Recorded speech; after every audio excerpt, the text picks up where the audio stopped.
you. The stage is yours. Stage is mine. The stage is yours. It's very good. It's nice to hear a South African do an introduction in Maori, by the way. The accent's quite similar, actually. Dr. Lehan, may I request that we stay on this side? On this side of the screen? Yeah, I think for the camera and the sound. All right, cool. No worries at all. Thank you, my friend. Good evening, everybody.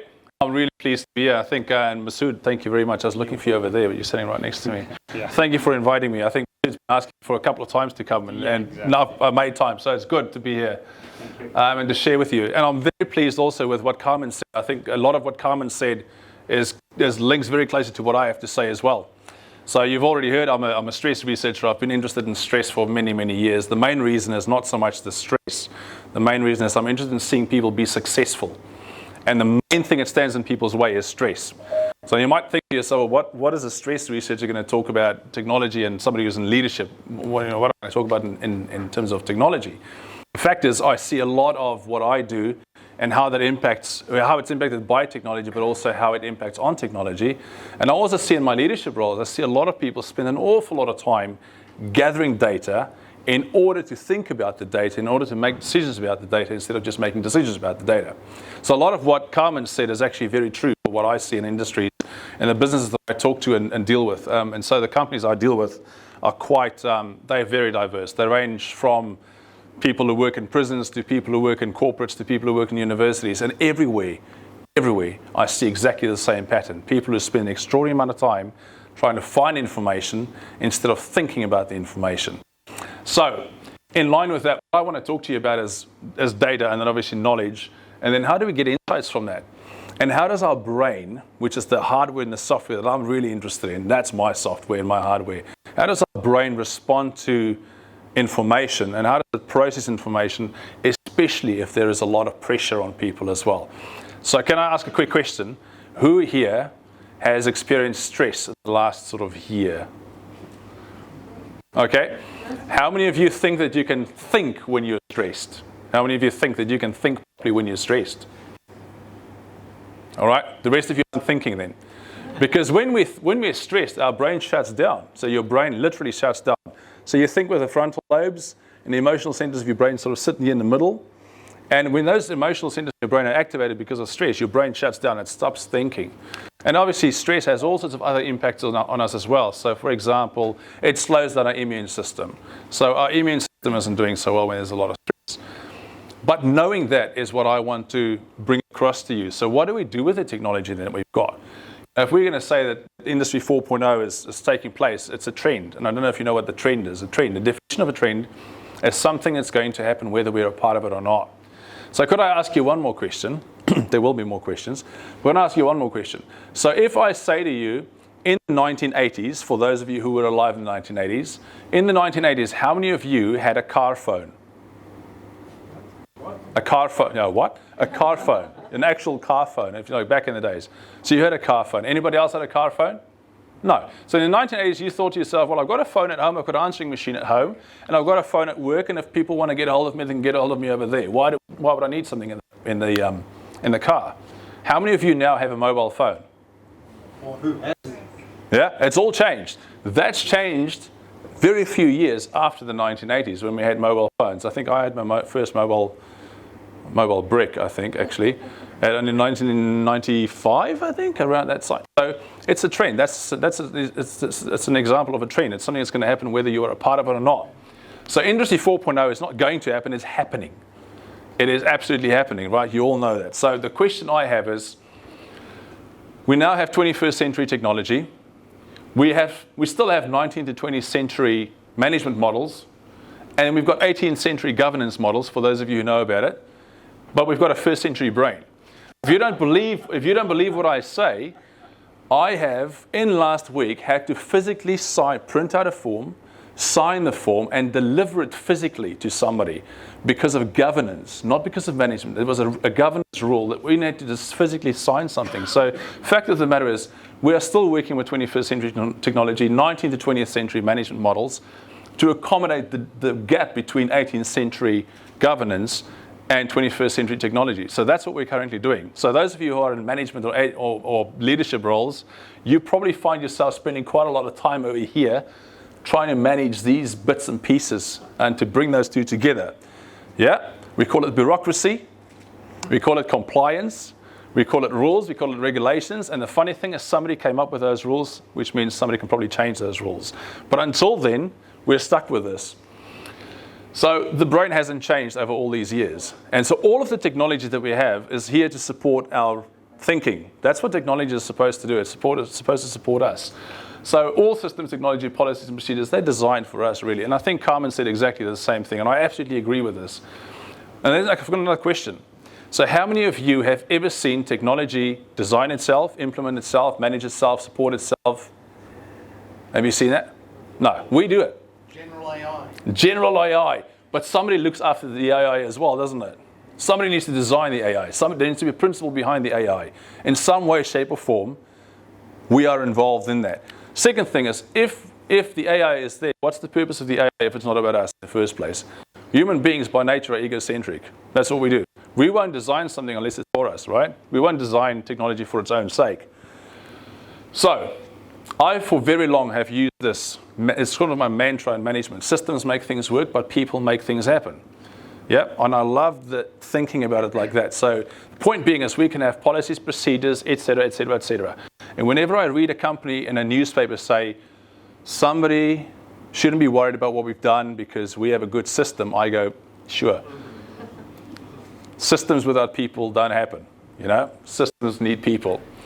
So when we talk about change and what we're seeing with Industry 2.0, there are two. So if you've studied change or management, there are two systems that are operating. One is called the legitimate system, and the other one is called the shadow system. You need both systems in an organization. The shadow system is the part where things change, right? This is the thing that sort of happens under. It's a good system, but the people who are working in the legitimate system, which is all about rules, regulations, policies, procedures, do not like the shadow system. Those are the rules and the regulations. We need both systems. And often what we do is we gravitate towards one of them. So we either go, everything must change, or everything must be policies and procedures, right? We need both systems. And now the trouble is, when we have a tension between those systems, people start stressing. When people start stressing, doesn't matter how much data we collect, it becomes absolutely useless. Absolutely useless. So, my question is always, do we need to improve all the technology, or do we need to improve it incrementally? And there's a little sentence up there that says, and you might have heard this sentence, it says, if it ain't broke, don't fix it. How many of you have heard that sentence? If it ain't broke, don't fix it. Right, that's such a dangerous sentence. Because what if what isn't broken is irrelevant, and you're not fixing it? It still is pointless. It's broken. It's broken. Is it?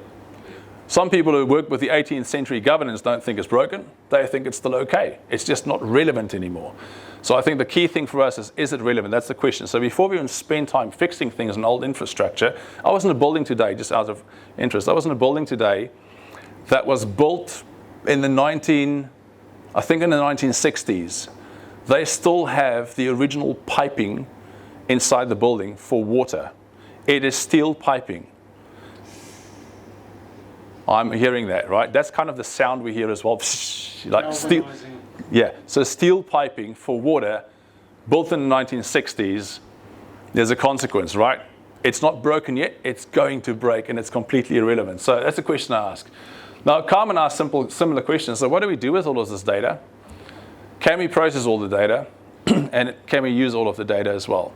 And that's what's interesting, because her whole business model is designed around what can we do with the data? Can we use the data?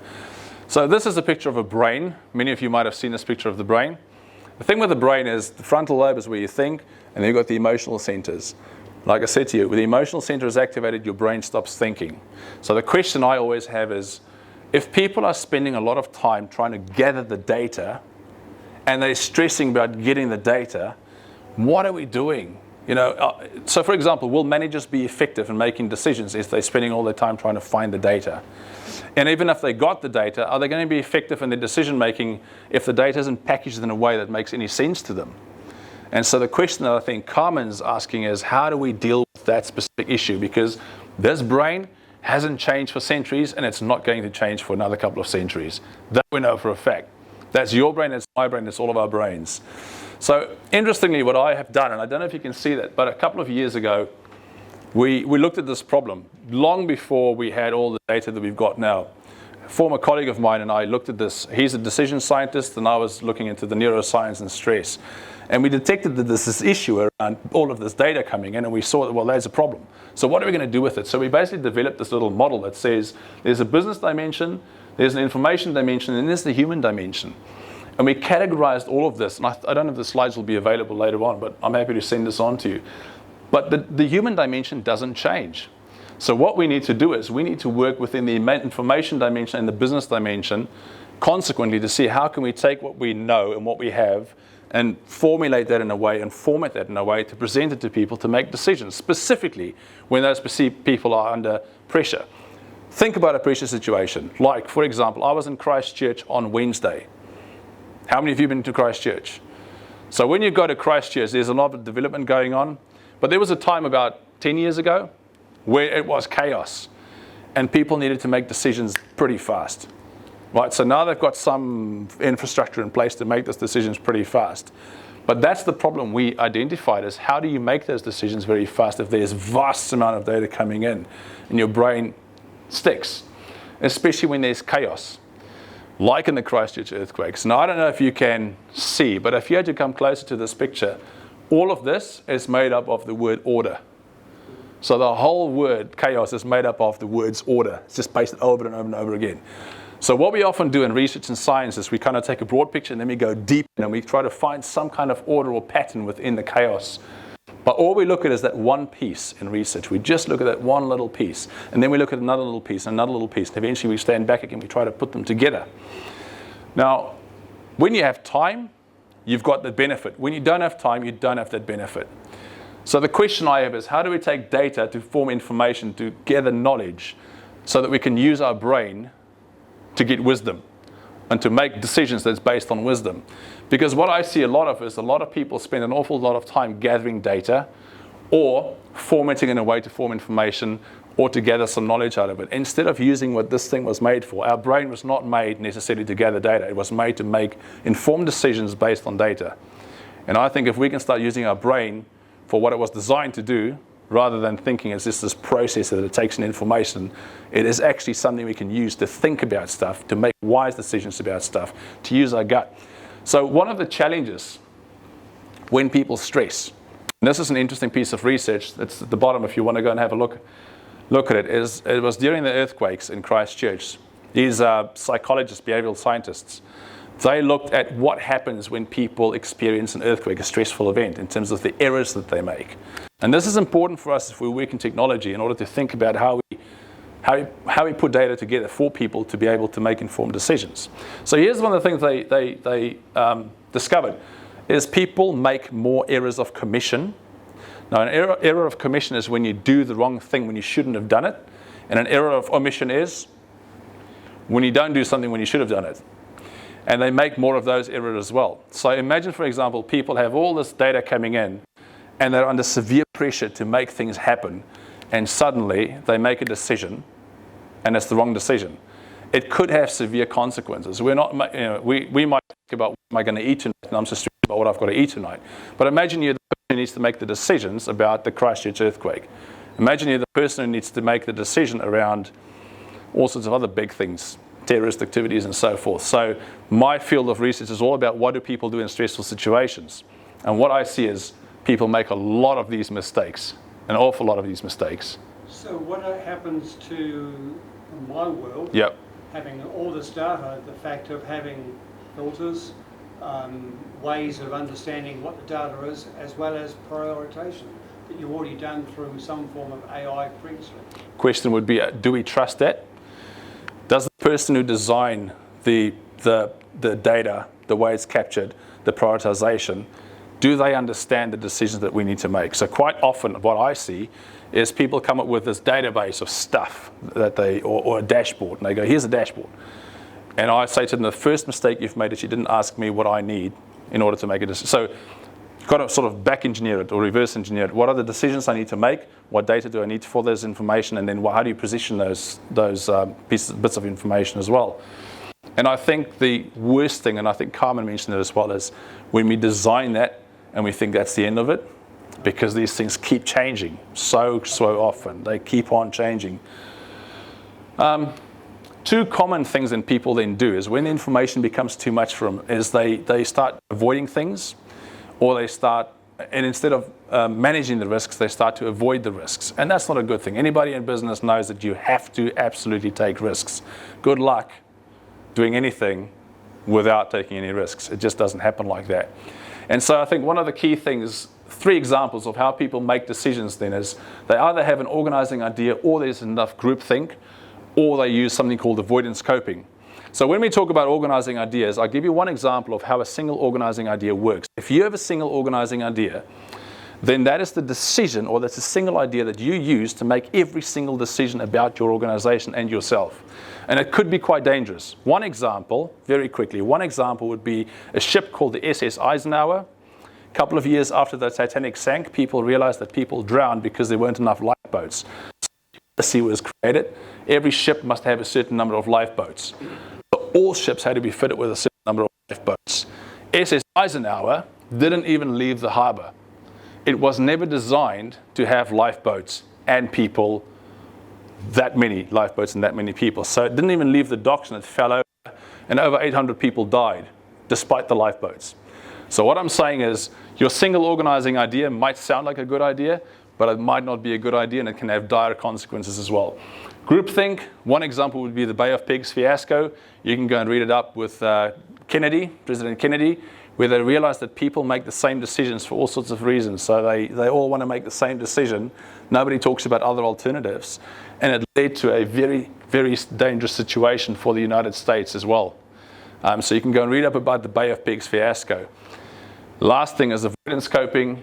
The Challenger disaster would be another example of that as well. If you go through the case study of the Challenger disaster, there was a lot of power play. And so under that whole stressful situation, people started saying, I don't want to put my hand up and say I've noticed a problem, because if I do that, there might be consequences for me personally. So avoidance coping is also not a useful way of dealing with the stress, but that's what people do because the information is just too much for them to manage. I'm not going to talk about that one. I think the main thing for us is then, in terms of designing the systems that we have, is to ask the right questions. Because if you ask a question, it changes how you think. So a different question gives you a different answer, which changes the way you think. Gives you a different emotion, and different emotion leads to a new behavior as well. So I think the key thing for us is to start asking different questions about the data. Instead of what is it that we want to design, we start asking different questions about that as well. And a comment that many of you might have heard in that same vein is people might say to you, are we on the same page? How many of you have heard that? Are we on the same page? Yeah, I cannot stand that question. Because my question is, are we on the right page? That for me is a far more important question. So I often do that in management meetings. People would say, are we on the same page? And I go, I don't know, what page are you on? Oh, you know, are you on the same page? Do you like my page? If I don't like your page, you don't like mine, we've got to find the page that is the right page for us to look at. Thank you very much for your time.